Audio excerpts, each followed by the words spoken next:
इस प्रकार से हम देखते हैं कि इस्मत चुगताई है, उन्होंने किस प्रकार से दो ऐसे परिवारों का, जो दो परिवार एक अलग धर्म से था और दूसरा अलग धर्म से था, यानी कि एक हिंदू और एक मुस्लिम था, अलग अलग धर्मों के होने के बावजूद उनके अंदर जो बॉन्डिंग थी वो बॉन्डिंग बहुत ही अच्छी थी। उस बॉन्डिंग को इस शॉर्ट स्टोरी के थ्रू इस्मत चुगताई ने शो करने की कोशिश की है। आई होप आपको इंट्रोडक्शन समझ में आया होगा। अब अपन लोग देखते हैं इंट्रोडक्शन के कुछ वर्ड मीनिंग्स। तो फर्स्ट वर्ड मीनिंग है अपना जनरेशन्स। जनरेशन्स यहाँ पे जैसे स्टार्टिंग में वर्ड आया था, 3 जनरेशन्स की बात ये लोग कर रहे हैं। जनरेशन्स का नॉर्मल हिंदी मीनिंग होता है पीढ़ियाँ। वैसे तो आप लोगों को पता होगा, बट फिर भी फॉर जनरल नॉलेज, इसमें जैसे दादाजी कौन थे? अपनी अम्मा के जो हस्बैंड थे, जिनको अब्बा बोलते थे सब, वो। फिर पिताजी मतलब कि उनके बच्चे, यानी कि अम्मा के बेटे वगैरह। फिर उनके बेटे यानी कि उनके जो पोते पोती थे, जिनके जाने से अम्मा जी को बहुत दुख हो रहा था, उनकी बात हो रही है यहाँ पर। फिर यदि नेक्स्ट जनरेशन और होगी तो उनके बच्चे और फिर उनके बच्चे, तो इसको बोलते हैं जनरेशन।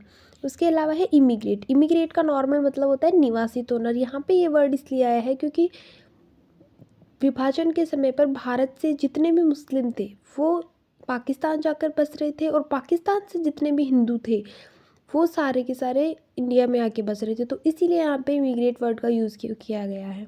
फिर है बैग एंड बैगेज। ये वर्ड जैसे कि अपन ने देखा था, इसका नॉर्मल जो हिंदी मीनिंग होता है वो होता है माल असबाब। असबाब का मतलब सामान होता है, जो कि एक उर्दू शब्द है, बट इसका मेन मतलब यही है कि वो अपने सामान के साथ जा रहे थे। विलिंग का मतलब होता है इच्छुक, यानी कोई भी काम करने की यदि किसी की कोई इच्छा हो, तो जैसे कि अम्मा जी की इच्छा नहीं थी कि वो वहाँ पर पाकिस्तान जाए अपनी बर्थ प्लेस को छोड़कर। लोरीज़ का नॉर्मल मतलब होता है गाड़ी, बट ये ऐसी गाड़ी होती है जिसमें आप बैठ भी सकते हो और सामान भी रख सकते हो। ट्रंक को बोलते हैं संदूक या फिर बक्सा, जो कि मेनली सामान रखने के लिए काम में आता है। वरीड का मतलब होता है चिंतित, जैसे कि अपने स्टोरी में देखा कि अम्मा जी चिंतित थे अपने बच्चों की सेफ्टी को लेकर। नाइटमेयर्स का मतलब होता है डरावने सपने। देखो, सपने वैसे तो बहुत से तरीके के होते हैं, बट मेनली अपन सपने को 2 सपनों में मानते हैं। एक होता है अच्छा सपना, एक होता है बुरा सपना।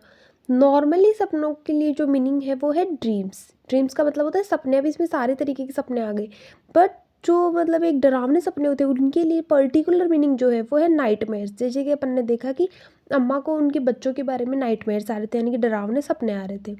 फिर है वेल विशर का मतलब होता है शुभचिंतक, जैसे कि रूपचंद जी उस मुस्लिम फैमिली के वेल विशर थे। बॉन्ड का मतलब होता है बंधन, जैसे कि अपन ने इंट्रोडक्शन की लास्ट कुछ लाइंस में देखा कि उन दोनों फैमिलीज़ के अंदर डिफरेंट रिलीजन्स होने के बावजूद बहुत ही अच्छा बॉन्ड था। आई होप आपको इंट्रोडक्शन अच्छे से समझ में आया होगा। नेक्स्ट पार्ट में अपन इसकी समरी को देखेंगे। ओके, तब तक के लिए पढ़ते रहिए।